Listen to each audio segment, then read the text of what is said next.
ఇక Mangalagiri TDP office నుండి బోండా ఉమా మీడియాతో మాట్లాడుతున్నారు. ఇప్పుడు లైవ్ చూద్దాం. ప్రజల ఆస్తుల్ని రూపాయిది 10 పైసలకో 15 పైసలకో కొనేసే పరిస్థితి ఎక్కడా కూడా ఎవ్వరికి అంతు చిక్కనటువంటి అవినీతి దీంట్లో జరుగుతూ ఉంది.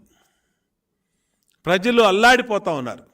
ఊళ్ళల్లో రైతులు ఎప్పటి నుంచో ఉన్నాయండి మాకు ఈ ల్యాండ్లు, దీన్ని వాళ్ళ 22A పెట్టారు.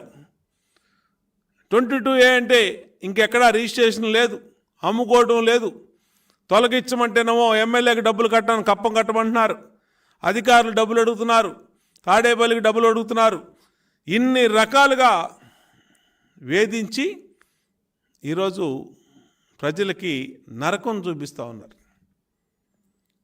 ట్రస్ట్ భూములు మొన్నే కానూరులో చూసాం. ఒక ఎన్ఆర్ఐ కుదరవల్లి శ్రీనివాసరావు ఎప్పటి నుంచో ఉన్నటువంటి భూములు ఆయన అమెరికాలో ఉంటున్నాడని అక్కడ వైసీపీ నాయకులు దాన్ని కబ్జా ప్లాన్ చేసి మళ్ళీ దాన్ని వాళ్ళ కూతుర్ని కిడ్నాప్ చేయబోయి ఆయన మీద తప్పుడు కేసులు పెట్టి లాస్ట్కి ఆయన అమెరికన్ ఎంబసీకి నేను అమెరికన్ సిటిజన్ని, నన్ను ఇలా వేధిస్తున్నారు, నన్ను కిడ్నాప్ చేస్తున్నారంటే అమెరికన్ ఎంబసీ వాళ్ళు ఆ ఎన్ఆర్ఐని రక్షణ ఇచ్చి ఫ్లైట్ ఎక్కిచ్చి అమెరికా పంపించాల్సిన పరిస్థితి. అంటే ఆంధ్రప్రదేశ్ రాష్ట్రంలో ఏ విధంగా ఉన్నాయి పరిస్థితులు? భూములున్నవాళ్ళు అమెరికాలో ఉన్నా, ఇతర దేశాల్లో ఉన్నా, ఇక్కడున్నా ఎవరు భూములకి రక్షణ లేకుండా పోయింది జగన్మోహన్ రెడ్డి ప్రభుత్వంలో. ధన దాహానికి అంతు లేకుండా పోయింది జగన్మోహన్ రెడ్డి ధనదాహానికి. ఎన్ని కూడా 2 లక్షల ఎకరాలు 22A ఎందుకు పెట్టావు?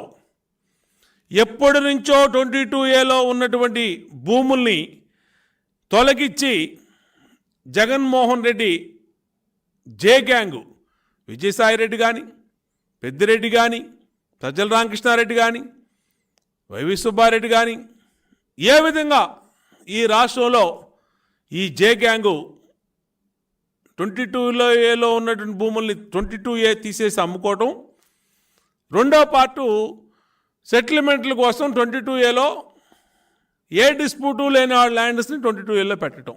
ఎక్కడ ఈ కార్యక్రమం అని అడుగుతా ఉన్నాం.